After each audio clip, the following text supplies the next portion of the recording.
받읍시다. 네, 진짜 은혜 많이 받읍시다. 오늘은 그 코리템분 간증에 권사님 축복하고 싶어요. 오늘은 코리템분 간증 중에 세 번째인데요. 지난 금요일 날, 그 지난 금요일 날. 그래서 첫 번째는 템붐은 이제 그 가족의 이름이죠. 그래서 가문의 이름이고요. 그래서 고유 이름은 코리. 그래서 코리와 그의 가족에 대해서 얘기했고요.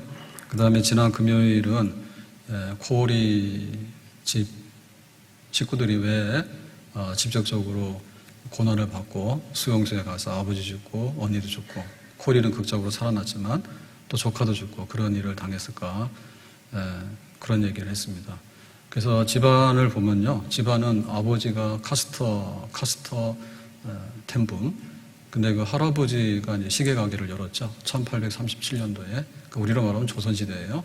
그래가지고 이제 아버지가 가게 뒤를 이어가지고 100년 동안 그 가게를 했죠. 1937년에 100주년 동네에서 기념 축하 행사도 해주고 그랬어요. 그래서 이제 그 카스터 템붐은 아버지가 굉장히 그 시계 기술자로 유명했지만 또 영적으로 굉장히 탁월했죠. 그래서 지역에 있는 분들 언제라도 찾아오면 상담도 해주고 위로도 해주고, 또 어머니는 음식 해가지고 동네 막 신방하고 또 어려움 당하는 집 이런 집 가서 위로하고 이런 일을 했고요. 그리고 언니는 또 성경도 잘 가르치고 또 코리도 그 언니 배워가지고 또 선교회 청소년들 10대 아이들 그런 것도 하고 또 장애인 아이들 성경 공부도 인도하고 그렇게 했어요. 네, 그리고 오빠는 신학을 공부해가지고 또 독일 가서 또 유학을 했죠. 네, 그래가지고 반유대주의, 그 독일에서 히틀러 등장하기 전에도 벌써부터 이제 유대인들에 대한 핍박과 박해 이런 게 많이 일어났거든요.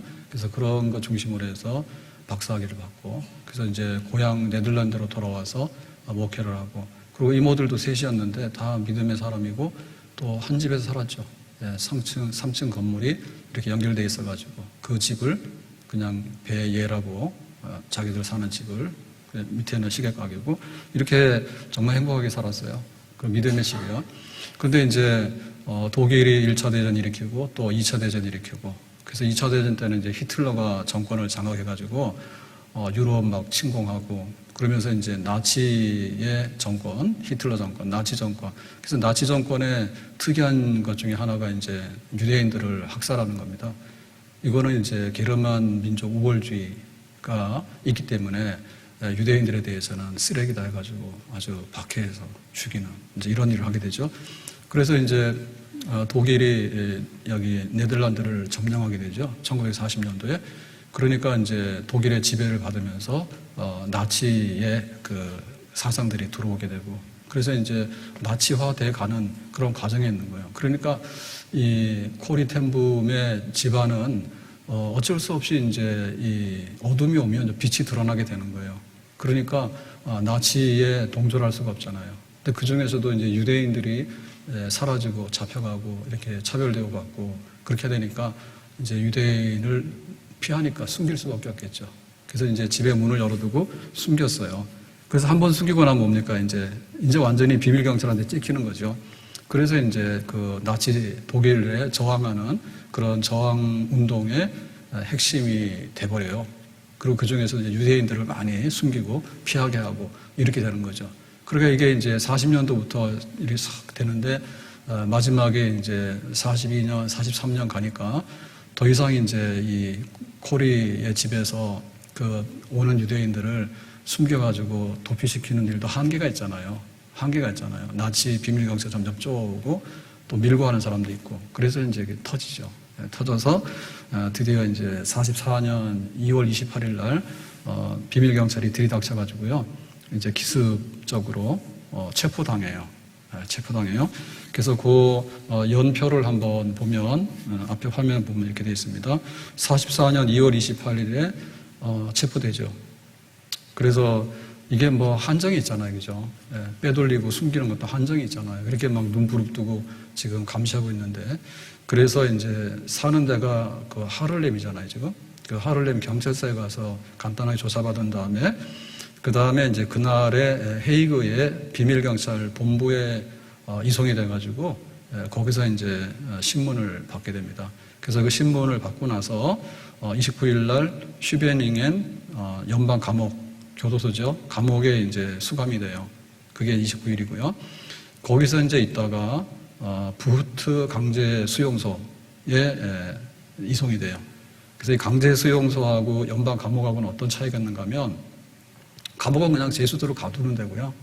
그런데 이 수용소는 뭐냐면 노동을 시키는 데예요. 노동을 시키는 거예요. 강제로 거기다 기거하면서 이제 감옥살이 비슷하게 하면서 노동을 가혹하게 시키는 데예요. 여기는 그래도 괜찮아요. 네덜란드에 있는 건데요. 그래서 여기서 있다가 9월 달에 최악의 수용소라고 하는 그 라벤스부르크, 요거는 독일에 있는 겁니다. 그래서 당시에 독일 그 히틀러 나치 정권에서 수용소를 여럿을 운영했는데 독일에 있는 여자 수용소는 이게 유일한 거예요. 그래서 라벤스부르크는 악명 높은 정말 죽음의 수용소인데 거기에 이제 9월 달에 이송이 되죠. 그래서 다 죽어 나온 사람이 한 9만 명이 넘는다 그래요. 이 라벤스에서만. 그렇게 됐고 44년 12월 12일 날에 베시 템붐, 코리 언니죠. 언니가 거기서 이제 사망을 하게 됩니다. 영양실조에다가 뭐 질병에다 이렇게 해서 사망하게 됩니다. 그리고 코리 템붐은 뜻밖에도 12월 28일 날 석방이 돼요. 불러서 갔더니 가래. 왜 갔는지는 몰라. 나중에 알고 봤더니 사무착오래. 그러니까 하나님께서 극적으로 그렇게 살려냈다고 보여집니다. 자, 그러면 이제 여기 지금 체포돼서 이제 가는 순간부터 해가지고 거기 12월 28일 날 코리가 일단에 그 라벤스부르크 수용소에서 석방돼서 나오는 거기를 중심으로 해가지고 그 힘들고 또 사망의 골짜기 같은 그런 현장에서 어떻게 살았겠는가. 또 여기 지금 감옥에 들어가기 전까지 그 저항운동하고 그다음 유대인들을 살리면서 집안 식구들은 어떻게 그런 어려운 일들을 감당을 했겠는가. 이제 오늘 그 얘기를 하게 됩니다. 그래서 영화 보셨는지 모르겠는데 여기 보면은 이제 책이 주는 나의 피난처라고 하는 간증 책이 있잖아요. 요거는 이제 코리 텐붐이 쓴 간증 책이고요. 또 요거를 이제 영화로 만들었죠. 근데 영화 만들면서 간증으로 또 편집한 영상이 있어요. 30분짜리. 그래서 그거가 이제 압축돼가지고 20분짜리, 10분짜리 인터넷에 막 돌아다니더라고. 근데 거기에 보면 영화에 보면 영화에 그 체포당하기 전에 이제 비밀경찰이 들이닥칠 때 체포당하기 전에 식구들이 집에 앉아가지고 아마 식사하고 있을 거야 아마. 예. 그럴 때 그 아버지 카스퍼 텐붐이 이제 성경을 읽고 있죠. 성경 읽고 있는데 그 성경 구절이 뭐냐면 로마서 8장 37절. 우리 신년도의 말씀. 그러나 이 모든 일에 우리를 사랑하시는 이로 말미암아 우리가 넉넉히 이기느니라. 누가 우리를 그리스도의 사랑에서 끊으리요? 환난이나 곤고나 궁핍이나 적신이나 위험이나 칼이나 기근이나 그 어떤 것이라 할지라도. 그 말씀이 있죠, 그죠? 그 로마서 8장에 있는 그 말씀, 그 말씀을 읽고 있어요. 그래서 그 믿음으로 고난을 이겨나간다라고 할 때 그리스도의 사랑, 하나님이 어떤 일이 있어도 우리를 사랑하신다. 그리고 그 하나님의 사랑에서 누구든지 뺏어서 회방할 수 없다. 그게 말하자면 그 책과 영화의 키, 모든 것을 관통하는 핵심이라 이렇게 보겠어요.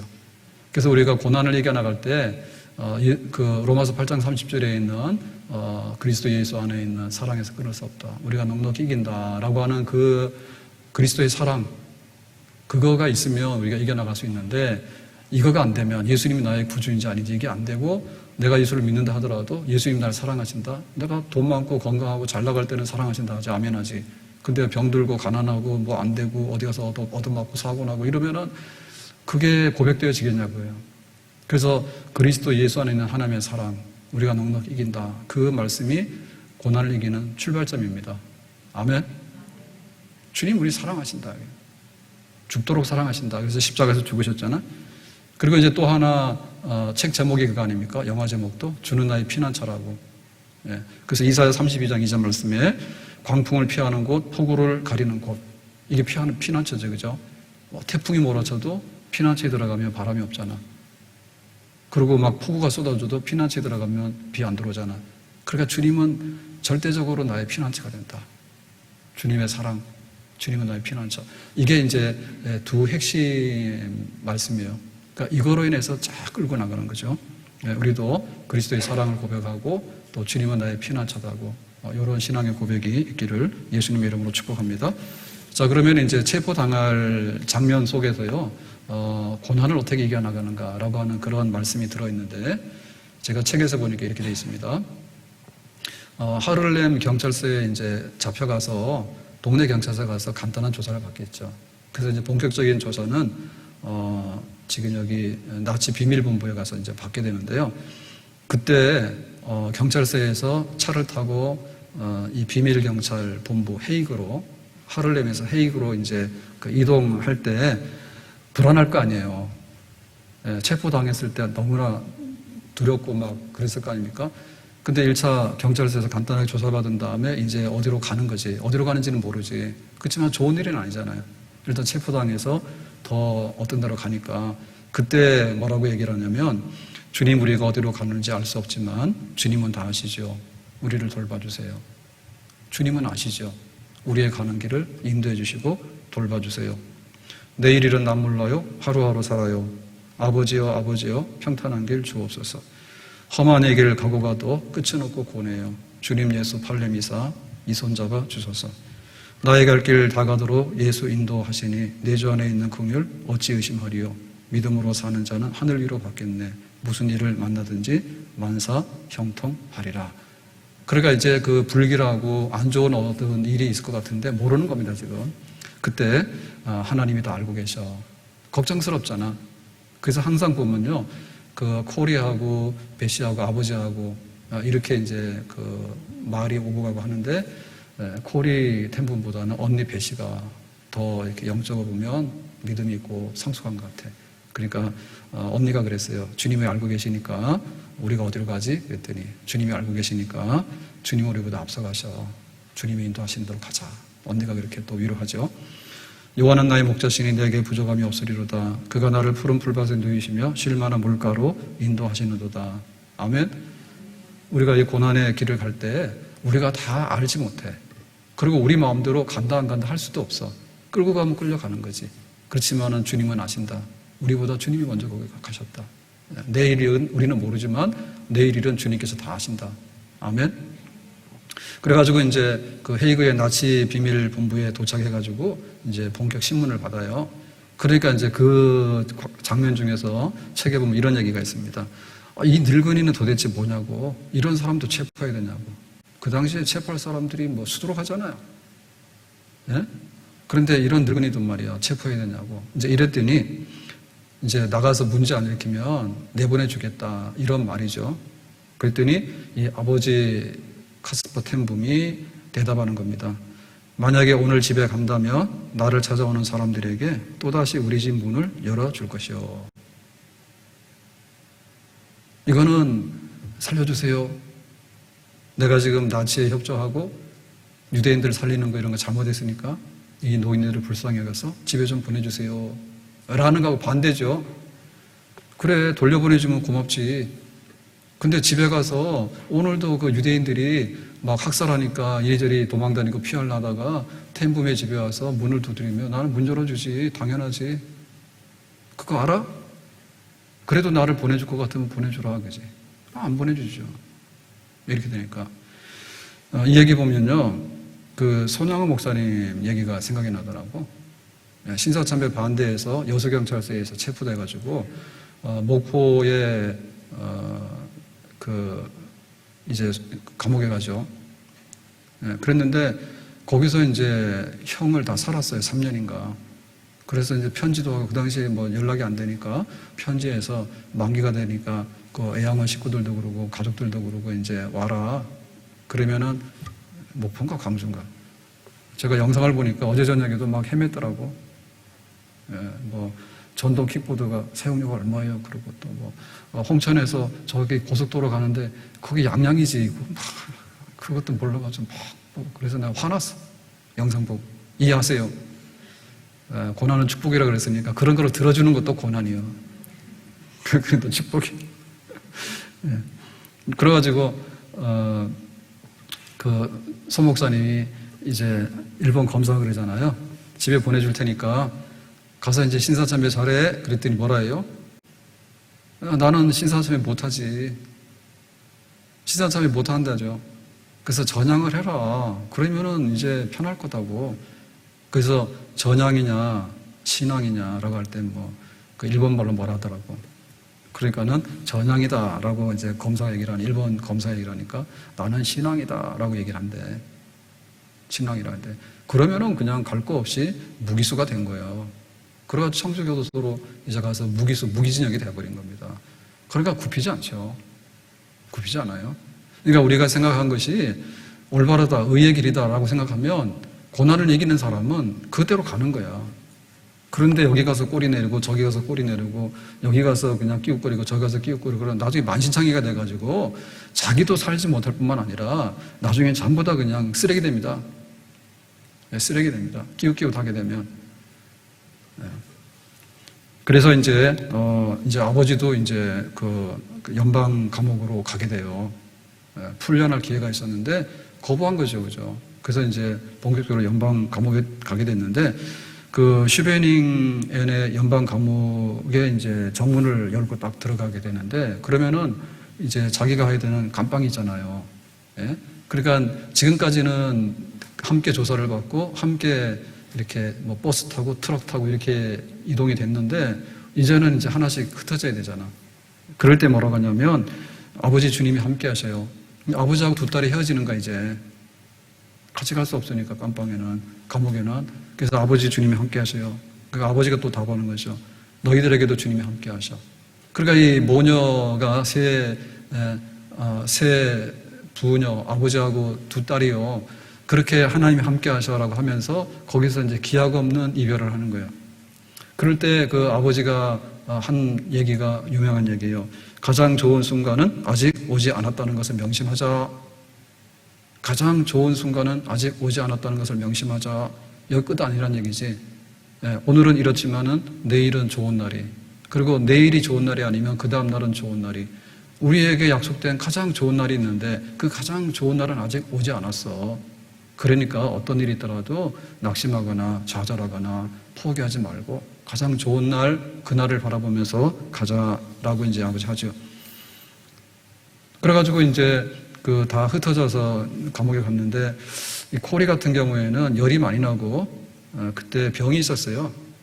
그래서 뭐 감기라 그러기도 하고 뭐 결핵성 늑막이라기도 하고 이래가지고 이게 독방을 가게 돼.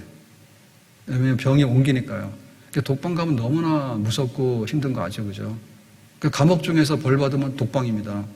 독방을 가서 거기 있는데 죽겠죠. 막 고문당하는 사람들의 비명 소리도 들리지.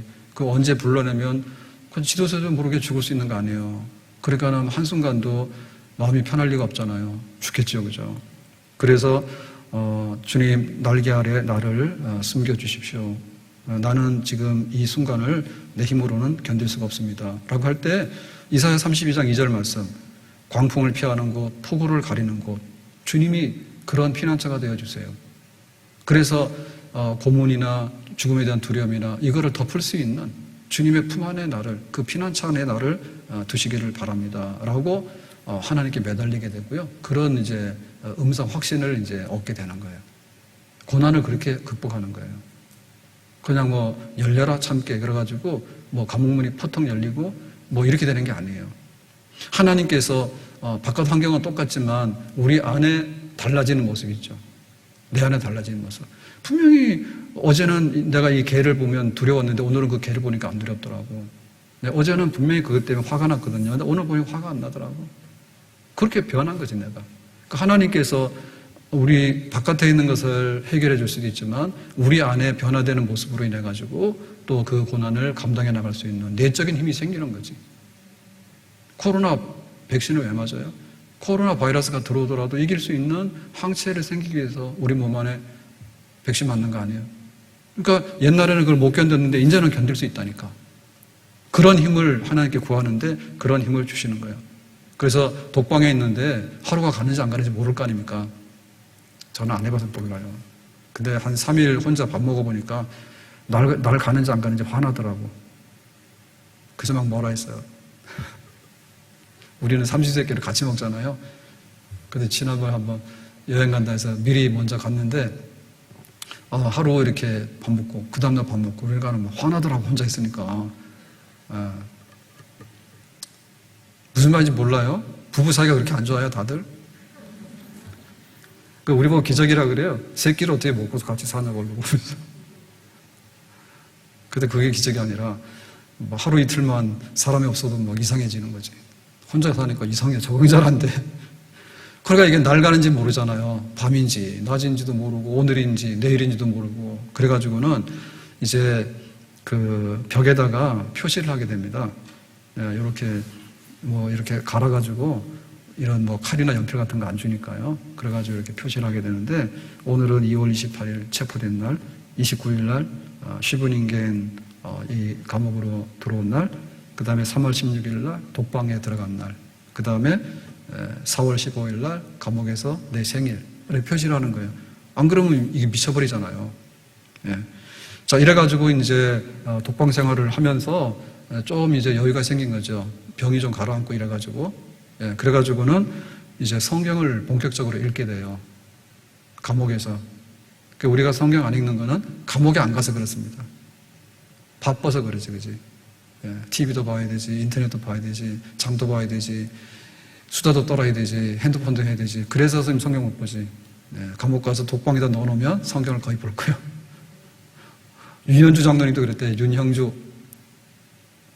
예, 가수 엄청나게 잘 나가다가 마약 때문에 감옥 가게 됐는데 거기 가서 성경을 보게 됐대. 거기 가서 성경 보게 됐대. 왜냐하면 너무 잘 나갈 때는 바빠가지고 믿음도 없고요. 성경 안 읽다가 감옥 가니까 성경 읽게 되더래. 그래서 성경 읽게 됐는데 성경을 어떻게 읽었냐면 그 복음서를 읽잖아요. 복음서. 그 복음서를 아무것도 없잖아. 감옥 안에 성경문 있잖아. 그게 어떻게 되겠어요? 그러니까는 그 성경 말씀이 어떻게 됩니까? 그야말로 한 번에 이렇게 초로록 들어오겠죠. 우리는 뭐 이래저래 가지고 그게 연속이 안 되잖아요. 그래서 성경에 한 번에 싹 들어오게 되니까 마치 예수님의 탄생부터 예수님의 십자가와 그 부활까지가 하나의 파노라마처럼 이렇게 차라락 보여진다는 거예요. 그러면서 물었대. 내가 뭘 잘못해가지고 여기 들어왔는지.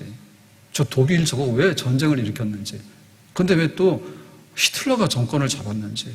그리고 히틀러의 그 하고자 하는 일이 그 나치의 그 사상들인데요. 나치 사상이 저거는 어떻게 유대인을 그렇게 못 살게 잡아 죽이려고 하는 건지. 근데 우리가 그거 하다가 이렇게 잡혀서 이렇게 감옥에까지 왔는데 참 이렇게 받아들이기 어렵죠. 다 이해하기가 어렵잖아요. 수긍하기 어렵잖아요. 네. 그래서 한편에 있어서는 너무나 이게 힘든 거지. 근데 그 성경을 읽으면서 어떤 도전이 들었는가 하면 그러면 예수님의 십자가의 고난은 뭘까? 예수님께서 할 말 없겠어요? 왜 로마가 이런데?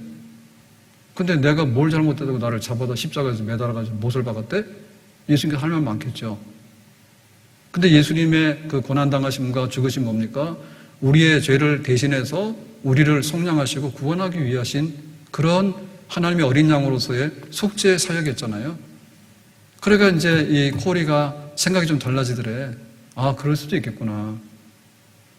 내가 뭔가를 잘못해서 이런 일을 당하냐고 하면은 할 말이 많지만은 그게 아니라 주님께서도 우리를 위해서 그 길을 가시다가 그렇게 십자가에 죽으시는 그런 복음의 발자취가 기록됐다면 우리에게, 나에게 있어서도, 우리 가족에게 있어서도 우리의 무슨 잘못이 아니라 이 시대에 하나님께서 하고자 하는 일들에 대해서 우리가 하다가 이런 일이 있다면 이게 예수님의 고난이 생각나는 거 아닌가라고 해서 이제 마음이 좀 돌아서더래요. 그래서 이제 그 나머지 식구들은 체포 우르륵 당했는데 이제 아버지하고 베시하고 코리하고만 이 감옥에 들어가고 나머지는 그 조사받는 과정에서 풀려났던가 봐. 그래서 이제 그 언니 중에 그 작은 언니 있죠, 그죠? 큰 언니가 베시고 작은 언니가 놀린가 그러잖아요. 놀리템봄. 그 언니가 이제 소식을 전해왔어요. 소식을 전해왔는데 다 풀려났다. 그러니까 비밀로 다 그냥 뭐 풀려났다 이렇게 쓰면 안 되니까 알아듣게 다 무사하다고, 뭐 시계는 무사하다고 이렇게 쓰면은 이게 식구들이 무사하다고 이렇게 알아듣어.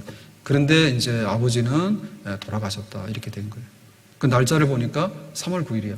그러니까 2월 28일에서 3월 9일이 불과 열흘밖에 안 되거든요. 열흘 만에 이렇게 체포돼서 조사받고 하다가 병이 심해지니까 병원에 갔는데 처치가 안 돼가지고 입원도 못하고 그냥 돌아가셨대. 연세도 많고 하니까. 그럴 수 있겠죠. 그래서 이제 쓴 거예요. 벽에다가 3월 9일 아버지 석방이라고 쓴 거예요. 놀랍죠, 그죠? 왜 아버지가 석방이야? 아버지 돌아가신 날인데. 아버지 돌아가셨다 알려줬잖아.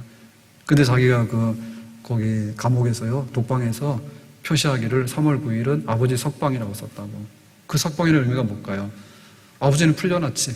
영원히 천국에서 자유함을 얻게 되는 그런 걸로 이제 받아들인 거죠. 어머니도 이미 돌아가셨잖아요. 1차 대전 후에 바로 돌아가셨거든요. 그러니까는 어머니도 천국에 계시고 아버지도 천국에 계시고 두 분이 참 좋겠네. 잘 지내시겠네. 그런 마음을 가졌다. 그러니까 고난을 견뎌나가는 사람의 그 영적인 그 모든 것 이런 것들을 좀 설명하라는 거예요. 제가 그렇게 얘기해 나가는 거예요. 아버지 돌아가실 때 이게 뭐야 이렇게 하면은 자기도 죽고 싶지. 자기도 죽을 것 같지. 아버지의 죽음은 그래 석방의 날이야. 그날이 천국에 간 날이야. 이렇게 받아들였죠. 자 이래가지고 이제 여기 지금 연방 감옥에 있다가 6월 달이 되니까 부흐트 강제 수용소로 이제 이송이 됩니다. 그러니까 감옥에서 여기 수용소로 가게 되면 노동을 하게 되는 거예요. 그래서 부흐트 여기는 이제 네덜란드인데 여기 생활은 수용소 생활은 대부분 이런가 봐요. 보통 노동을 하는데 노동을 11시간, 12시간 한대요. 그 노동 시간이 그런 거지. 그러면 기상해가지고 점호하고 일하고 점호받고 들어가고 하면 거의 다겠죠, 하루 종일. 그러니까 이 노동이 너무 과혹하고 통제가 심한 거죠, 그죠? 예, 그래서 이 부흐트 수용소에서 12시간을 일했다는데요. 그래서 이제 오전 5시, 새벽 5시죠. 우리 기도하는 시간. 새벽 5시에 점호를 시작하면은 또 오후 6시에 일 끝나고 와서 또 점호하는 거예요. 그럼 점호하면 일일이 다 줄 세워가지고 누구누구 확인해가지고 만약에 문제가 있으면은 찾아내고 막 이런 식으로 하는 거죠. 관리하기 위해서요. 그러니까 이게 얼마나 힘든 빡빡한 생활입니까? 그래서 언니가 너무 이런 데는 노동을 많이 하고 식량이 제대로 의복이나 식량이 제대로 공급이 안 되기 때문에 몸무게가 43kg 정도 나갔대. 그러니까 원래 몸무게는 모르겠어. 근데 그 당시에 너무 이렇게 못 먹고 힘들어 하니까요. 배고파 하니까 몸무게가 43kg 나가니 거의 죽기 직전이지 벌써, 언니는. 원래 언니 몸이 안 좋았거든요. 그래서 이제 결혼 안 하고 독신으로 살았던 거예요. 그래서 여기서 뭐라냐면 저녁마다 성경을 읽고 하나님의 말씀을 나누는 일을 해요. 그래서 우리가 고난을 이겼다라고 하는 것은요, 그냥 우리가 힘내자 그래가지고 그렇게 이기는 게 아니에요. 하나님 말씀을 읽고 하나님의 사랑을 그리스도 예수 안에서 끊을 수 없다. 누가 우리를 사랑하신 이로 말미암아서 우리가 넉넉히 이긴다라고 하는 그런 그 말씀이 있잖아. 그 말씀 날마다 성경을 확인하는 거지. 그래서 거기에 수용소에 거기에 참여하는 사람들하고 그걸 이제 인도하는 거예요. 언니 배시가 하고 또 코리가 거기에 이제 보조해서 하고 이렇게 하는 거예요.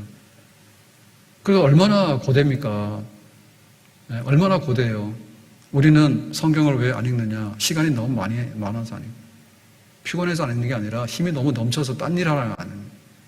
네? 하루에 가서 노동을 하고 먹지도 못하고 하는 그 피곤한 생활에 찌들렸는데 영으로 살기 위해서 모이는 사람들, 그거를 이제 소그룹 모임을 인도하는. 그래서 이런 말은 다 거짓말인지 아시죠? 내 은혜 받으면 교회 와서 교사하고 셀리드 한다는 말은 뻥이지. 아셨어? 은혜가 어디 있는데 교사를 해야지 고난을 이긴다니까. 우리 집이 조용해지면 와서 교사하겠다고 시켜줄 것도 없어. 셀리다라고 그러면요, 아이고 내가 어떻게 하냐고, 지금 막 남편이 어떻고 뭐가 어떻고 내가 일해야 되는데. 요즘에 일하는데 주 52시간 하는데며 더 시키지도 않잖아. 막 짭이 3개나 되는가? 다 쓸데없는 말들이요. 쓸데없는 말이기보다는 고난받는 게 축복인데 고난을 안 드리려고 합니다, 지금. 근데 우리가 아주 속 말 안 되는 얘기를 가지고요, 자꾸 합리화하려고 하는 거 하지 말라고 말이야. 네? 바쁘니까 기도를 하는 거지. 바쁘니까 기도를 해가지고 막 하나님이 역사하도록 이렇게 하는 거지. 시간이 남으면 기도하는가? 바쁘니까 기도하는 거지. 제가 오늘 새벽인가 어젠가 물어봤잖아요. 전동 킥보드 그거 하는 데가 얼마냐고. 그래서 막 쓸데없는 소리 해서 오늘도 빨리 끝나야 되는데 벌써 오늘 빨리 끝나려고 작심하라고 왔는데 고난 안 드리려고 이거 반도 못 했는데 시간이 다 가버렸네. 오늘 찾아봤거든. 10분에 3,000원 정도 한다며. 싼 건 2,000원이고 뭐 한 건 3,000원 한다더라고. 1시간 타면 3만 원이요. 그거 막 타고 다니는 거야. 택시보다 그게 비싼 것 같아. 여기서 저기 막 호수공원까지 가려면 그거 타고 샥 가면은 택시만큼 나올 것 같은데 잘못하면. 어쨌든 간에 우리가 바쁘면 기도를 하는 거고, 내가 셀 섬기려고 그러면은 너무 할 일이 많아가지고 막 이런데 내가 언제 셀 하냐고, 나도 바쁜데 그러지. 그러니까 은혜가 없는 거지. 그럴 갔다가 힘든 거야. 우리가 영으로 바로 서서 셀 식구를 섬기는 그 은혜를 가지고서 내가 이겨나간다. 그게 바로 정상적인 믿음이에요. 아멘? 저는 목회자가 되고 담임 목사가 되지 이렇게 하는데요. 제가 지금 살아있는 그 이유가 뭘까라고 생각하면 목회했으니까 살아있는 것 같아요. 안 그랬으면 장담 못해. 교회 없으면은 어떻게 됐을 거야 아마. 모르시면 그냥 그런 줄 아세요. 힘이 든 동시에 은혜 받는 원천이요. 은혜 받는 원천이요. 이거 준비할 때는 힘들었더니까 병 났어요. 3주 동안에 몸살이 안 떠나더라고. 3주 동안에. 그랬더니 멀쩡해. 주일부터. 그래가지고 막 금요일 이렇게 뭐 좀 성대가 좀 상했어요. 그래서 주일날 일부 예배 왔는데 목소리가 탁 안 나오더라고. 그래서 겁이 덜컥 났죠. 이거 화요일까지 집회해야 되는데. 그랬더니 2부 3부 되니까 돌아오기 시작하는데 저녁에는 더 돌아오고 오늘 새벽에는 막 거의 1시간이나 소리를 질렀는데 왜 그렇게 했는지 모르겠지만은 그렇게 오래 하도록 해가지고 말이에요. 무슨 할 말이 많아가지고 고난 받으면 축복받는다고 딱 끝나면 될 텐데 말이에요. 그렇게 말을 많이 해가지고 그랬더니 목소리가 더 좋아진 거예요. 오늘 저녁에 더 좋아진 거예요. 신기한 일이네. 그럼 말씀이 있으니까 살아가지. 목사님 그냥 편하게 잘 먹고 잘 드세요 그러면은 죽어. 힘들어서 못 살아. 힘들어서 못 살아. 그래서 거기 수용소에서 지금 막 고된 노동과 그 스트레스와 미래에 대한 불안감과 그 다음에 뭐 다 굶어 죽게 돼가지고 몸무게 43kg면 들어놓기 바쁜데 못 넘어 성경을 읽으면서 하나님 사랑한다고. 야, 너 하나님 사랑하면 너 살 좀 쪄라 그럴 거니까. 그 가운데도 영적으로 부유했기 때문에 그렇게 견뎌나간 거예요. 아멘? 영혼이 잘된 것 같이 몸사가 잘되고 강건하다니까. 딴소리 하지 말으니까. 영적으로 부유하고 영적으로 바로 돼야 된다고요. 정신 차리란 말이에요. 영적으로 깡통 차가지고 거지같이 해가지고는 너 몸보신이 모자라서 그래요? 그거 아니에요. 은혜가 있어야 돼. 말씀에 은혜가 있어야 되고 하나님이 사랑하신다가 키워드라 했잖아요. 요거 코린의 집이 그거를 견뎌내는데 영화에서도 그래서 표현한 거예요. 그리고 절대 나쁜 이런 환경이 오더라도 우리에게 가장 좋은 날은 아직 오지 않았으니까 실망하지 마. 그거예요. 피난처 있다고 그죠. 바람이 불어도 비가 와도 피난처 있으니까 하여튼 간에 들어가서 살면 되는 거야. 살면 되는 거야. 그 은혜가 먼저예요. 은혜가 먼저예요. 믿는 사람이 고난을 이기는 건 은혜가 먼저예요. 고난이 심하면 은혜를 많이 받아야 되는 거고 고난 없으면 그냥 배나 나와서 살면 되지. 그거는 우리 관심이 아니에요. 그래가지고는 어느 날 총소리가 나는데 남자 수용소에서요 수백 명의 죄수들을 총살시킵니다. 이거는 뭐냐면 그냥 쓰레기 처분하는 거예요. 뭐 여기 수용하기 힘들고 밥 주기 힘들고 그러면은 그냥 선별해가지고요 200명을 100명으로 만들어. 그러면 100명 만드는 거예요. 100명 죽이고. 당시 수용소는 그랬어요. 나치가 운영하는 수용소는. 그래가지고 남자들 수백 명이 자르러 가고 죽었는데 그 다음날 이제 이동 명령이 내립니다. 그래가지고 이 코리하고 베시가 이제 이동을 하게 되는데 어디로 가는지 모르죠. 근데 처음에는 경찰서에서 그 다음에는 비밀경찰본부로 그 다음에는 연방 감옥으로 그 그 다음에는 이제 부트 수용소로, 그 다음에 어디로 가냐. 좋은 데로 갔으면 좋겠는데, 그런데 최악의 수용소가 독일의 라벤스부르크인데 거기를 가게 돼요. 그래서 거기서 수용소에 있는 사람들을 이제 이송을 하게 되는데요. 책이나 영화에 보면 나올 거예요. 화물차 있죠, 화물차. 화물차에다가 이 사람들을 죄수죠 말하죠. 그 법으로 말하면 죄수죠. 정치범들이 대부분이니까요. 죄수 실었는데 한 칸에다가 80명에서 100명을 실었대. 그러니까 우리가 아프리카 노예 상인들이 노예를 배에다 싣고 올 때 엄청나게 싣고 와가지고 그런 영화 좀 봤잖아요. 끔찍한 거. 그거 더 하죠, 그죠? 화물차 한 칸에다가 100명을 집어넣으면 어떻게 돼요? 숨도 못 쉬고. 화장실이 어디 있어? 그렇게 해서 4일 동안 열차가 가더니 4일째 서가지고 내려라 해서 내렸는데 가보니까 거기가 라벤스부르크 수용소였어요. 근데 이제 이 수용소에 딱 들어갈 때 전부 다 검사를 하고 이렇게 들어가거든요. 근데 코리가 제일 가지고 가고 싶었던 게 뭐냐면 성경이에요. 성경이에요. 그래서 처음에 그 감옥에서부터 이 성경을 구해가지고 그렇게 숨겨가지고 그 다음에 부트 수용소에서도 그 밤에 모여가지고 성경을 읽고 하나님 은혜를 나누고 그런 거 했잖아요. 근데 이 라벤스부르크 수용소를 들어가는데 들어가려면 몸 수색 다 하고 전부 다 벗어가지고는 검사를 하고 이렇게 들어가게 되는데 이 들어갈 길이 없잖아. 그래서 거기서 필사적으로 기도를 하죠. 뭘 위해서 기도했습니까? 하나님, 이 성경책 안 걸리게 해주세요. 이 성경책 안 걸리게 해주세요. 그러니까 우리가 고난을 못 이기는 이유는 뭐냐면 성경책을 던지기 때문에 고난을 못 이기는 거예요. 나 살겠다고 성경책 갖다 버린다니까요. 그 사람은 살고자 하는 자는 죽고 죽고자 하는 자는 산다 했잖아. 그러니까 내 생명이 어딨냐? 생명이 성경의 말씀이지. 그러니까 그 독방에 갇혔을 때 그 고립된 상태에서 얼마나 두려웠습니까? 그럴 때 하나님 말씀의 빛과 위로로 살았잖아. 그러니까 이 말씀 붙들고 거기 수용소에 있는 사람들 살렸잖아요.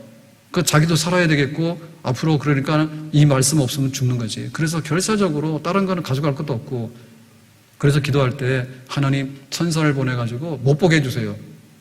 그 수용소를 들어가는데 거기 이제 그 검사하는 사람들이 못 보게 해주세요. 그랬더니 이제 언니 배시를 따라서 들어가는데 그냥 가만히 보고 서 있대잖아요. 눈먼 사람처럼. 그래가지고 그 작은 성경을 거기다 집어넣어가지고 무사 통과해서 극적으로 들어가게 된 거예요. 그래서 그 라벤스부르크 수용소 안에서도 밤에 그 성경을 펴놓고 찬송하고 그 다음에 말씀 읽고 하나님의 사랑을 전하고 그 다음에 소망 가지라고 그 일을 계속하게 된 거죠. 그렇게 해서 고난이 이기는 거지. 성경책 손에 들면 살고 성경책 떠나가면 죽는다. 그 믿음이에요. 우리가 그 영적으로 이기고 나가려고 그러면 뭐가 중요한지 알아야 돼. 그래서 나는 교회 간다. 발 부러져가지고 묶여있기 전에는 교회 오는 거예요. 돌아다닐 때 다 돌아다니면서 교회 나누더라니까. 코로나 그렇게 위험해? 그러면은 위험하죠. 그러면 위험을 감내하더라도 최우선순위가 어디 있는 거예요? 최우선순위가 일단은 교회는 가고 보는 거지. 그 다음에는 그 다음 일이지. 그래서 우리가 살고자 하면은 뭐가 있어야 되냐면 생명이 있어야 되는데 생명은 말씀이라니까. 그래서 우리가 큐티도 더 하라고. 코로나 때문에 여러 가지 스트레스도 많고 위험한 것도 많잖아요. 저 사람이 코로나 있는지 없는지 어떻게 알아요? 백신 맞았다고 자랑할 거 없어요. 전체적인 통계는 줄어드는 게 맞는데요. 우리나라는 팬데믹이 그렇게 많이 오지 않았어요. 미국 같은 데는 막 몇만 명씩 하루에도 걸렸잖아요. 우리나라는 해야 1000명 넘어간 적 몇 번 있었는데 거의 그 정도 아니에요. 그래가지고 뭐 이렇게 백신 맞으면 완전히 안전빵이냐? 안전빵 아니야. 그 백신 효과가 다 떨어질 수 있는 거고 또 코로나가 바본가? 변이해서 돌아다닐 수도 있는 거고 숨어있다 들어갈 수도 있는 거고 그러니까 마스크 하고 있으면 괜찮은데 마스크 풀러 가서 술 퍼마시고 하다 보면은 걸릴 확률이 더 많을지도 몰라요. 근데 막 집단으로 감염된 거는 좀 막을 수가 있지, 확률적으로. 백신을 맞았으니까. 근데 그렇다 해서 한 개인이 전혀 안 걸리는 건 아니에요. 그러니까 우리가 어떻게 하냐 할 때 하나님 말씀, 기도의 자리, 이거를 얼마나 소중히 여기는가가 고난을 이기고 피난처에 깊이 숨어 들어가는 그런 보호막입니다. 아멘?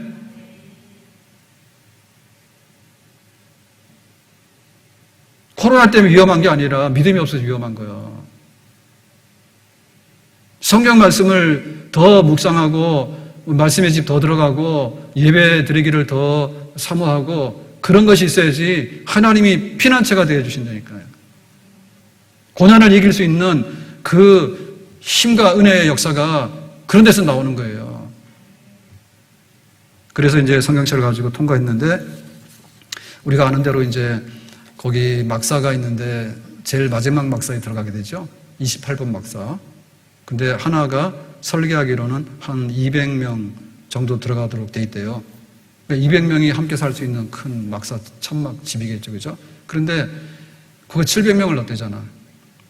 700명을. 그러니까 어떻게 살겠어요? 지나가지도 못하지. 그래서 지나가려고 그러면 발 밟고 올라가야 되고 침대 위로 올라가야 되고 그래서 어느 날 와보면은 둘이 자는 침대가 3명도 되고 4명도 되고 그런 거 아니에요. 그러니까 뭐 말하자면 삶의 질은 말도 할 거 없죠. 네, 삶의 질은 뭐 말할 거 없어요. 그러니까 여기서 우리가 힘들어서 못 산다라고 하는데 진짜 힘든 데 가보면 그게 아니라니까. 사람이 적응력이 보통이 아니에요. 살려고 마음먹으면 다 살아요.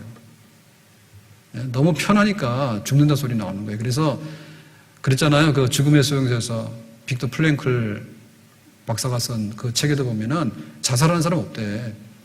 수용소에서 하루에 100명 중에 50명을 갖다가 청소해가지고 다 갖다 죽이고 이거 가스 실러가지고 소각해서 없애더라도요 스스로 가서 죽는 사람 없대요. 왜냐하면 죽음이 널려있기 때문에 혼자 가서 죽고 싶어서 날뛰는 사람도 없대. 자동으로 다 죽게 되니까. 그래서 살려고 하는 의지가 얼마나 중요한 거예요. 살려고 하는 의지가.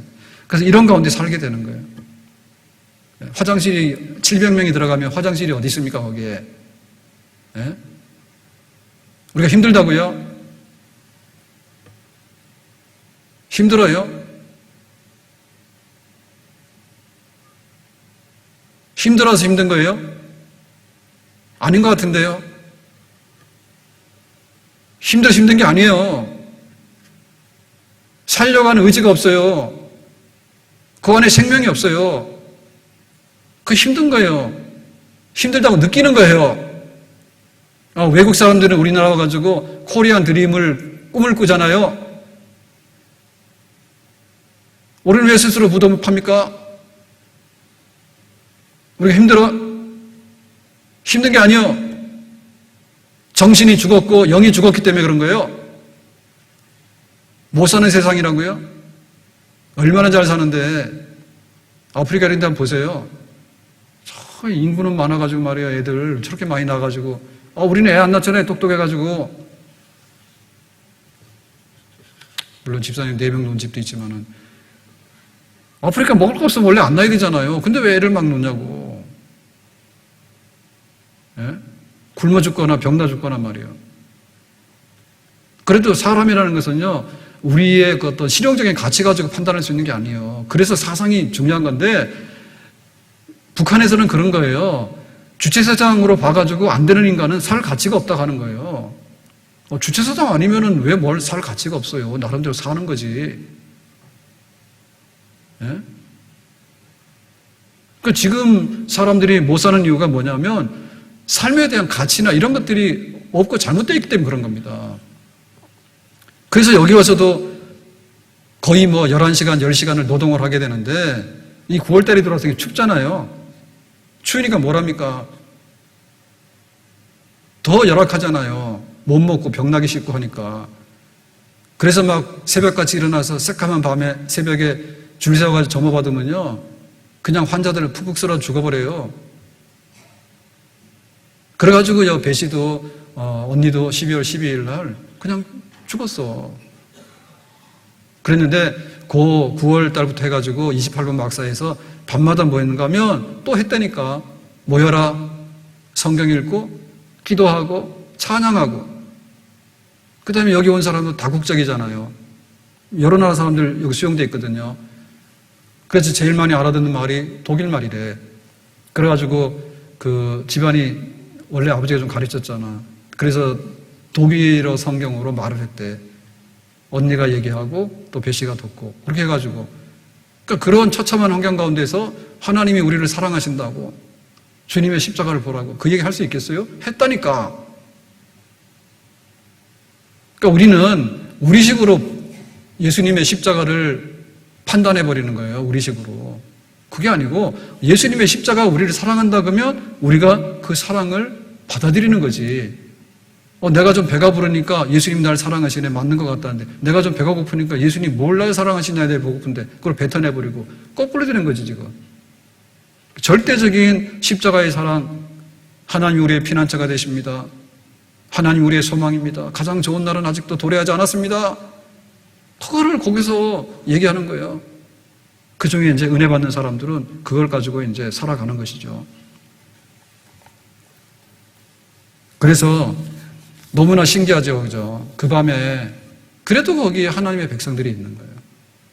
700명이 수용이 되고 그 수만 명이 지금 여기 라베스부르크 수용되어 있는데 그래도 그 비밀스럽게 거기서 그걸 하고 있으니까 들키면 다 죽는 거 아니야, 그날 당장에. 그랬더니 이게 웬일이냐고 그랬더니 거기 있는 간수들도 너무나 악독한 사람들이죠, 그죠? 간수들도. 근데 그 사람들이 오질 않는 데잖아. 그래서 이게 왜 안 오냐 했더니 그 벼룩하고 이 때문에 위생적으로 안 좋으니까 그 감염이 되면요 병이 심각해지잖아요. 예? 치명적인 병들이 생길 수가 있거든요. 그런 거를. 그래가지고는 싹 다 죽거나 아니면 간수들도 겁나는 거죠. 우리 지금 말하는 바이러스 이런 거 잘못된 바이러스 들어오면 죽잖아요. 그러니까는 요거 28번 박사는 안 왔대요. 그래서 그 얘기가 나온 거예요. 감사하는데 어느 곳에 감사하느냐. 우리가 지금 부후퇴해서 어디로 가는데 여기까지만 해도 우리가 견디겠는데 어디로 또 데리고 가냐고요. 그래서 좀 좋은 데 갔으면 좋겠는데 했더니 엉뚱한 데로 가가지고 독일로 가서 최악의 이 수용소에 가게 되니까 배씨가 또 탄식을 하잖아요. 언니 우리는 왜 이렇게 안 풀리냐고. 그래가지고 또 저 구석에 막사에 갔더니 사람도 빠글빠글한데 그거보다 이가 더 빠글빠글하니까 여기서 도대체 어떻게 사냐고 그렇게 했는데 언니가 그러잖아요. 그래도 하나님께 감사해야지. 하나님께서 다 예비하신 게 있어. 그러고 왔잖아. 그때 아닌 게 아니라 지금 묵상하고 함께 말씀 나누고 그 경건할 수 있는 것은 이하고 벼룩 덕분에 그랬다니까. 그래서 그런 가운데도 그 고난을 견뎌내는 거예요. 이 때문에 못 살겠다고. 근데 이 때문에 살았어. 성경책 들고 들어가다 걸리면 죽어. 근데 성경책을 들고 들어갔기 때문에 그나마 하나님을 붙들고 주님은 나의 피난처시라고 그 믿음 가지고 살게 된 거죠. 아멘. 자, 이렇게 해서 이제 그 언니는 12월 12일 날 그 병을 이기지 못하고 죽게 되고요. 28일 날 코리는 이제 석방돼서 나왔습니다. 하나님 은혜죠. 자, 그러면은 정리를 해보겠습니다. 고난을 당했을 때 지금 여러 가지 장면 속에서 얘기를 했는데 정리를 해보면 고난을 이기고 나가는 믿음의 사람은 어떤 모습일까? 코리 그 가족을 보면서요. 첫 번째는 뭐냐면 신앙의 기초가 든든해야 돼요. 신앙의 기초요. 그러니까 기초공사라고 하는 것은요. 나중에 어떤 위기 상황이 오면 알아요. 기초가 없으면 무너지는 거예요. 그런데 주 예수를 믿어라. 그러면 너와 너의 집이 구원을 얻는다 했잖아. 그러니까 늘 생각할 때 아버지라면 어떻게 했을까? 또 언니가 옆에서 또 격려하고 위로하잖아요. 그러니까 그게 삼겹줄이야.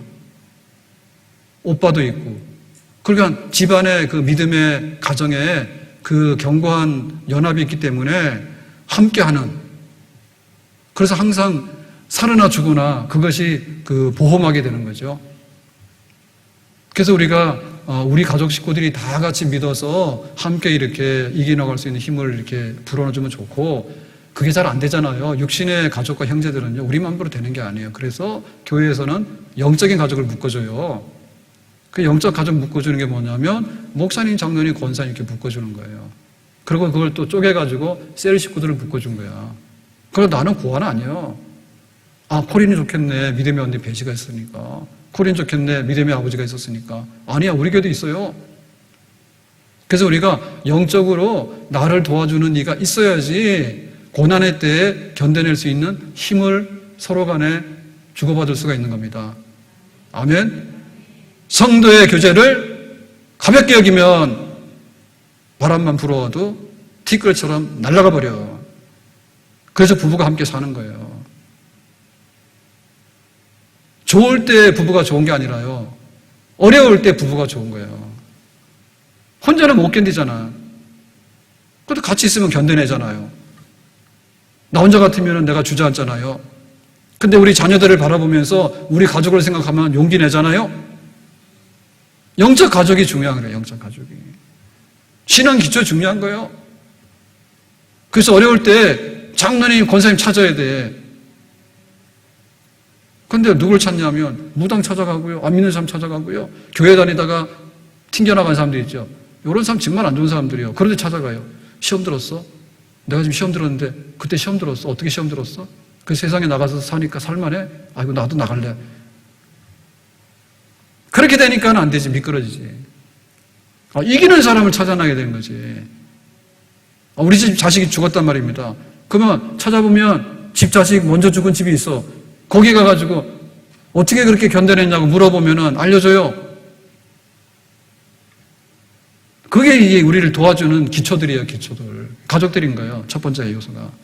두 번째 뭐냐면 신앙은 체험적인 게 있어야 돼. 주님은 나의 피난처라고 이거를 어떻게 말로 다 설명을 하냐고. 태풍이 불어도 숨는다. 폭우가 쏟아도 숨는다. 그걸 우리가 경험해봐야지 피난처 들어갈 필요성을 알게 되잖아요.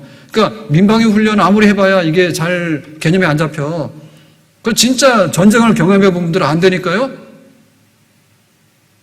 공산당이 얼마나 우리하고 안 맞는가에 대해서 경험해본 분들은 안다니까요. 우리가 그거 모르면은요 굉장히 그 이상적으로 접근해가지고 쟤네들도 사람인데 이렇게 생각하기 쉬워요. 그게 아니에요. 사람이 먼저다가 아니라 하나님 먼저라니까. 교회에서는 그냥 눈치채야 돼요. 뭐가 사람이 먼저예요? 풍력 발전이 먼저라. 산 깎아내려가지고요 바람개비 돌리고 말이에요. 동네 사람 못 산다니까. 그 전기 얻으려고. 차라리 전기 안 쓰면 되죠, 시골에서. 그 산 깎아가지고 말이에요. 백담사에다가 그거 풍력해가지고 설악산에다 그런 거 돌려야 되겠어요? 대관령도 그러잖아요. 막 어제 말 더듬었잖아요. 선자령인데 그것도 생각이 안 나가지고. 어제는 왜 그랬나 몰라. 보면 우리가 이게 체험적인 게 있어야 되는데 체험적인 것은요, 그냥 들어서 적당히 아는 게 아니에요. 그래서 그 주는 나의 피난처라고 그것도 개미 얘기 나오죠, 그죠? 독방에 앉아가지고 있는데 얼마나 불안하고 답답하고 그렇습니까, 지금? 불러내면 죽이려고 하는 건지. 그럴 때 물이 떨어지니까 개미가 그 뒷다리가 물에 잠겨가지고 허우적거리면서 도망가더라고요. 필사적으로 도망가잖아요. 아이고, 얘도 숨어가지고 어디로 살라고 튀네. 그러면 내가 살라고 뭐 어디로 튀어야 될까? 튈 데가 어디 있어요? 감옥에 있는데. 다 잡아다가 지금 가둬놨는데 어디로 갑니까, 지금? 그러니까 뭐냐면 내가 피할 때는 주님밖에 없단 말이죠. 주는 나의 유일한 피난처가 되신단 말이죠. 실감하게 되는 거죠. 그러니까 체험하는 거예요. 내가 그 피난처 속에 쏙 들어가면 살고 바깥에 나와서 돌아다니면 죽어. 내가 간절히 찾으면 하나님 만날 수 있어. 내가 주님을 사랑하면 주님께서 절대로 우리를 사랑하지 우리를 외면하거나 버리지 않을 것입니다. 아멘? 체험적인 신앙이 있어야 돼요. 그래가지고 그런 것 같아, 아닌 것 같아, 모르겠어. 그거 가지고 안 된다. 세 번째로는 뭐냐면 절대적인 신뢰고 절대적인 믿음이에요. 그러니까 이거는 의심 반, 뭐 해보면 좋지, 요행 반 이런 거하고는 절대 맞지 않는 겁니다. 믿음은 믿는 대로 되는 것이다. 사나 죽으나. 시편 23편 4절. 내가 사망의 음침한 골짜기로 다닐지라도 해를 두려워하지 않을 것은 주께서 나와 함께 하심이라. 사망의 골짜기를 갔는데 살지 죽을지 모르겠네. 그러면 죽어. 근데 사망의 골짜기를 지나가더라도 해를 두려워하지 않는다. 주님의 지팡이와 막대기가 나를 안위하신다. 요거는 뭐예요? 사망을 통과하고 나온다는 거죠. 그 믿음대로 될 줄로 믿습니다. 이사야 43장 2절. 네가 물 가운데로 지날 때 내가 너와 함께 할 것이라. 강을 건널 때 물이 너를 침몰하지 못할 것이며 네가 물 가운데로 지날 때 타지도 아니할 것이요. 강물, 불, 홍해바다, 요단강, 불못불 거기를 통과할 때 홍해바다 좀 가다가 중간에서는 힘 빠져서 빠지겠다 생각하면 그냥 죽는 거지. 홍해바다를 다 건너가서 저기 육지까지 가는 걸 말하는 거죠. 풀무불에 들어갔는데 거기 안에서 견뎌낼 수 있어요? 쇠도 녹아내렸는데? 적당히 믿으면 다 타버리지. 그러니까 내가 풀무불에 들어가도 머리카락 하나도 안 타고 나온다. 절대적인 믿음이죠. 아멘? 그 믿음은 분명해야 되는 거잖아요. 의심 반, 요행 반, 아니면 말고. 이렇게 해가지고 뒤섞어 놓는 것은요, 고난의 때 이길 수 없어요.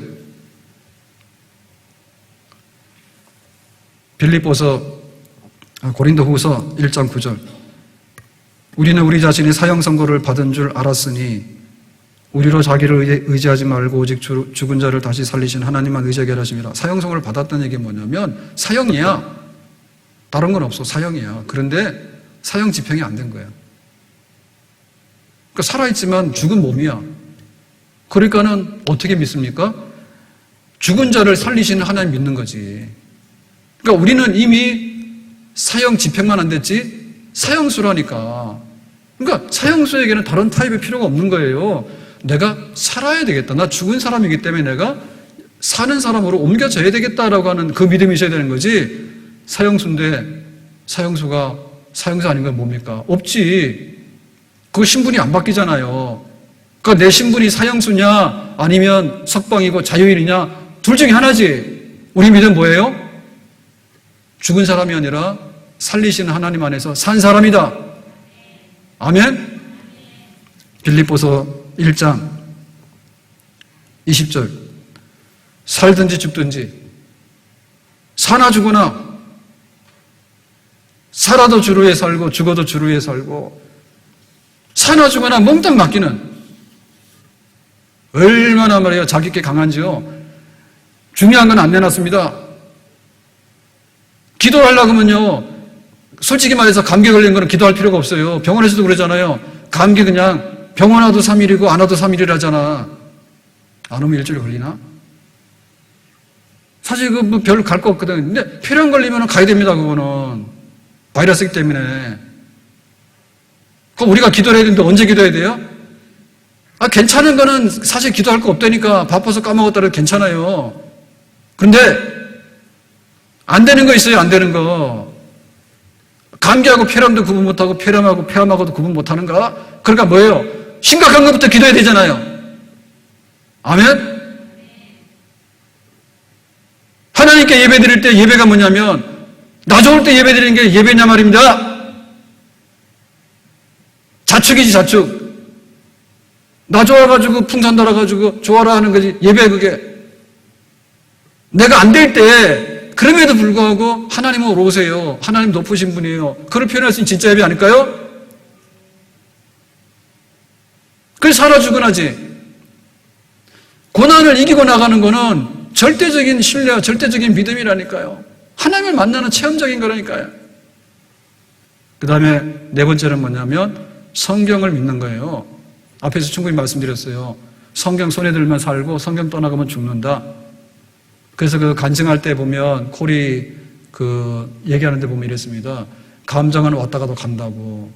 그렇기 때문에 성경에 나오는 말씀을 내가 믿어야 된다고.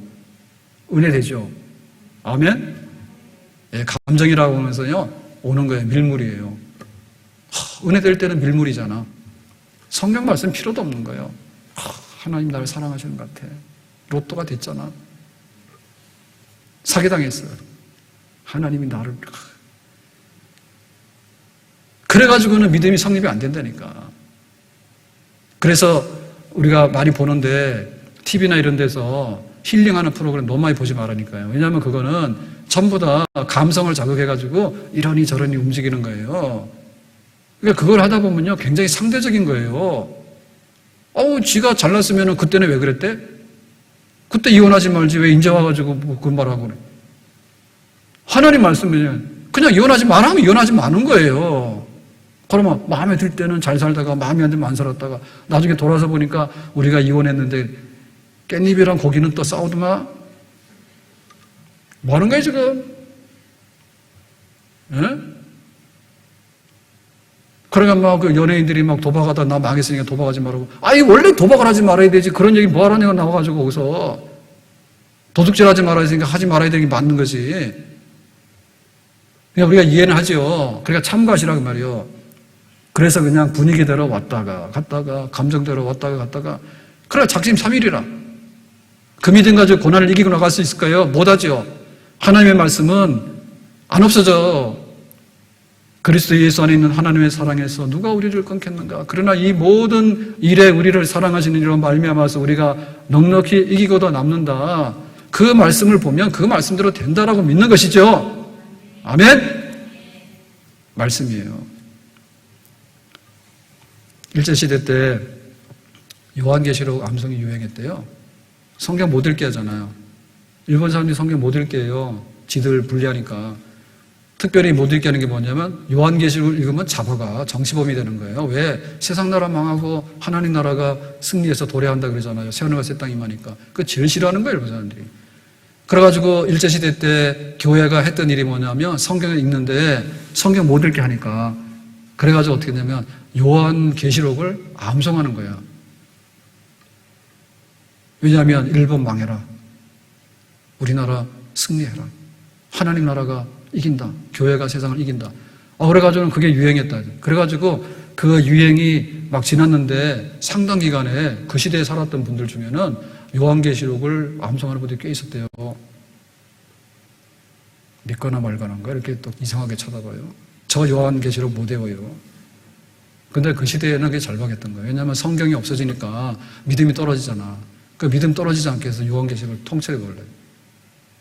그래서 우리 그 박윤선이라고 하는 목사님, 성경 신학자 유명하신 분인데 그분이 이제 미국에 가면서 배 타고 갈 때 우리나라에서 배 타고 가면 일본으로 시모노세키 거쳐가지고 태평양 넘어가는데 한 달씩 걸린대잖아요. 그래서 배 안에서 뭐 한 달 동안에 요한계시록 외웠대잖아요. 저쪽에 샌프란시스코 도착할 때까지 요한계시록 외웠대잖아. 하루하루. 그렇게 생각해보면 고난을 이기는 사람들이 어떤 사람들이냐면 성경하고 담쌓거나 성경을 갖다 던져버리거나 이렇게 먼지 않게 하는 사람은 거기에 끼지 못해.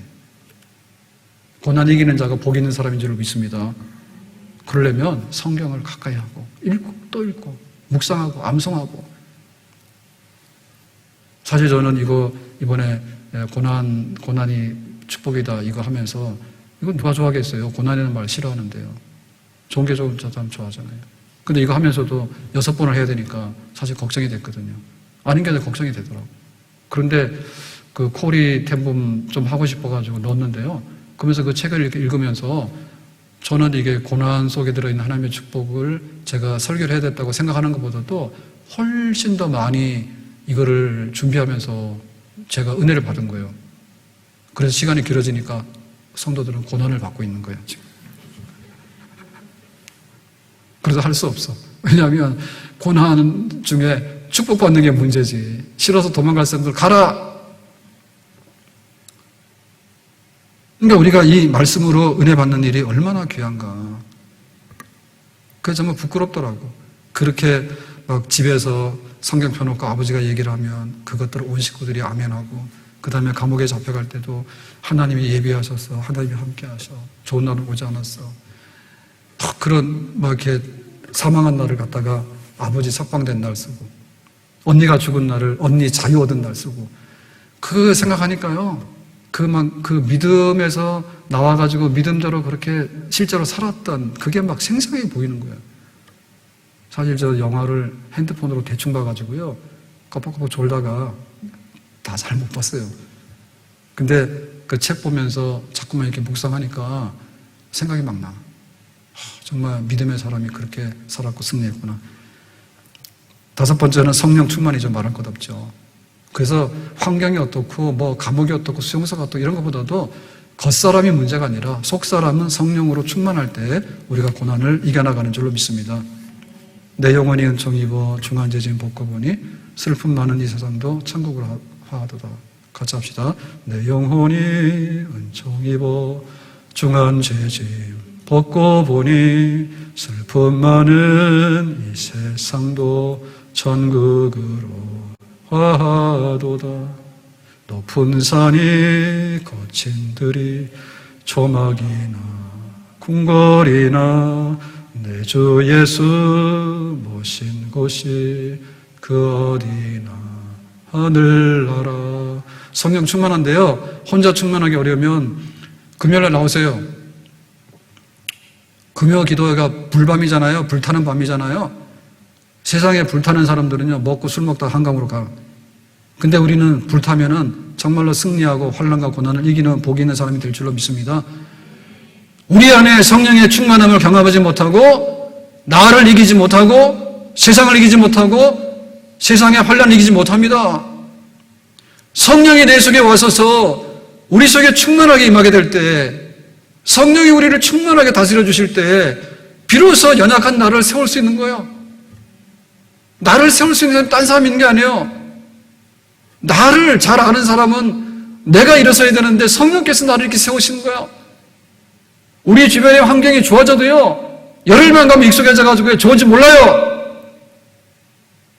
나빠도 적응되면요, 살아요. 차 없다고 못 삽니까?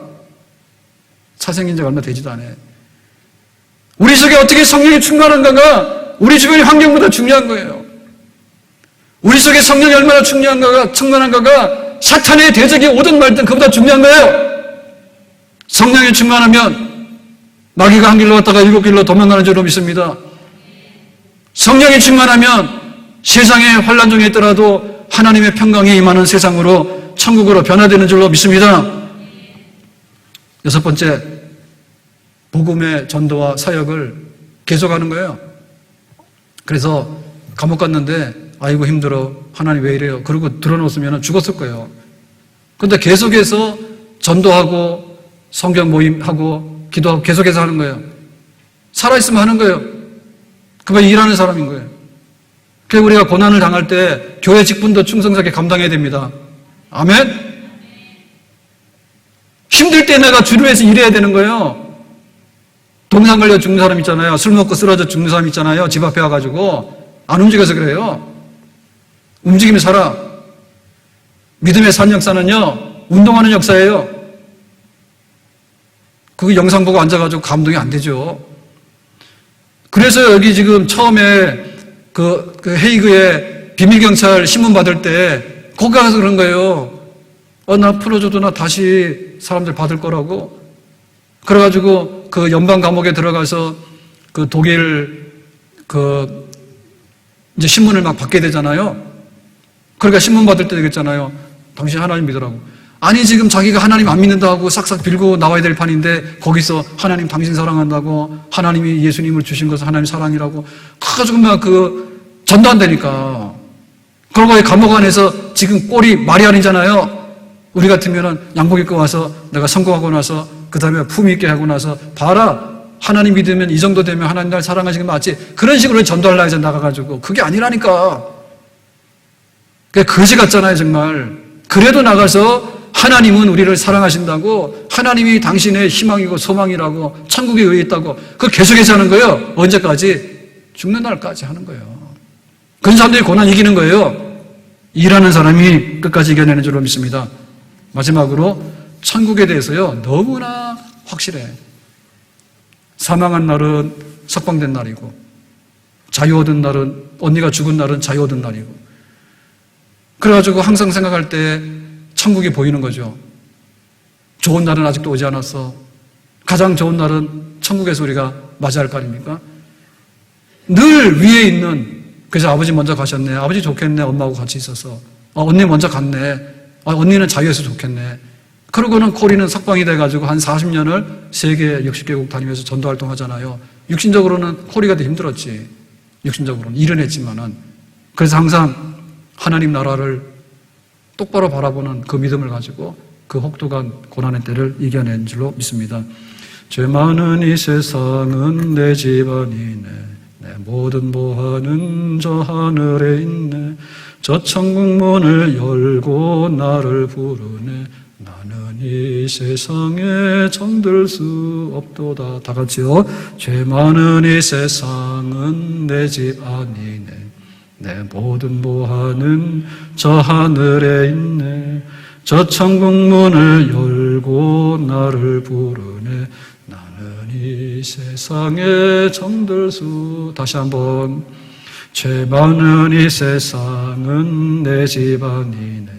내 모든 보화는 저 하늘에 있네. 저 천국 문을 열고 나를 부르네. 나는 이 세상에 정들 수 없도다. 여러분, 천국 없다는 사람은요, 다 패배자요. 죽는다니까는 항복하고 뒤돌아서 가지고는 지옥으로 똑같이 떨어지잖아. 그렇지만 천국에 있다고 바라보는 사람은 담대하게 믿음으로 고난을 이기고 앞으로 나가는 줄로 믿습니다. 사실 우리가 천국에 도착하는데요, 시간 차이 별로 안 나요. 배 타고 가면 미국 가면 한 달이고요. 지금은 빨리 가겠지만 옛날에 한 달이고. 지금 비행기 타면 10시간입니다. 시간 차이가 꽤 나는 것 같은데요. 가보면 똑같아요. 그러니까 우리 앞에 있는 미래에 대한요, 확신이 없으면요, 다 무너지는 거예요. 하나님의 나라에 우리가 들어가게 되는 가장 좋은 날, 가장 좋은 곳, 그거 있으니까 이기고 나가는 거죠. 저 가서 뭐 하는데, 그러니까 등산 안 가잖아요. 교회에서 북한산 자주 갔거든요. 옛날에 우리가 굉장히 작았기 때문에 제가 막 밥도 점심 때도 저녁 때도 밥을 우리 교인들하고 막 먹고 그러면은 그때 옛날에 국수 좋아한다고 점심 때도 칼국수, 저녁 때도 칼국수 막 그러고. 그럼 우리 북한산 가자 그러면 북한산 자주 갔다고. 결정적으로 안 가게 된 건 뭐냐면 우리 할아버지 한 분이 목사님 막걸리 한 잔. 근데 그런 것 때문에 안 간 건 아니에요. 갔다 내려오는데 목사님 막걸리 한 잔 하실래 그래. 우리 집사님이 할아버지 다 이해했죠. 뭐 그럴 수도 있죠. 여기는 뭐 천주교는 술판인데 깔아놓고 내 술 먹는 거 봤거든요. 그때 마리아상에 이거 기도한 다음에 거기 앉아서 술 먹더라고. 신부님도 같이 앉아 먹는 거 봤어. 근데 그 정도인데 뭐 북한산 갔다 내려오면서 옛날에 했으니까 그냥 목사님 막걸리 한 잔, 뭐 그럴 수도 있는 거지. 근데 그런데 계속 갔겠어. 막걸리 먹고도 갔겠어. 그런데 주차장에다 차 세워놓고 어느 순간인가 그러더라니까 집사님 권사님 이러더라. 목사님 다녀오세요. 우리는 여기서 기다릴게 그러더라. 왜냐하면 갔다 내려오니까 그래서 이거는 가서는 안 되는 데다. 왜? 가는데 의의가 있고 오는데 의의가 있잖아요. 오다 가다가 산도 구경하고 또 얘기도 하고 또 우리가 서로 이해도 하고 뭐 그런 거 아닙니까? 근데 우리는 주차장에서 기다릴 테니까 갔다 오세요 라고 할 때 그때부터 땡 종쳐서 절대로 같이는 안 갑니다. 이제는. 우리가 어디에 가느냐라고 할 때 나의 갈 길 다 가도록 그날의 의의 면류관 의의 상 받는 날에 의의 재판장 앞에 쓴다고 하는 차라리 빨리 가는 게 석방이라니까 그게. 빨리 가는 게 석방이고 빨리 가는 게 자유란 말입니다. 근데 그거를 못 해가지고는요, 아니야, 나는 세상으로 가서 다시 돌아가야 돼. 라고 하다 보니까 고난의 골짜기에서 사망의 골짜기에서 실종당하고 죽어버린 거예요. 가더라도 천국에 가게 되면 이 땅에서도 살 길이 열리게 되는 줄로 믿습니다. 기도합시다. 오늘 주신 말씀과 같이 고리의 간증을 통해서 우리가 어떻게 고난을 이기고 나갈지 정말 우리의 삶의 모든 것이 믿음의 삶으로 승리하는 삶으로 정말 이기고 사는 삶으로 우리를 잘 이끌어 주시기를 바랍니다. 예수님 이름으로 기도합나이다. 아멘.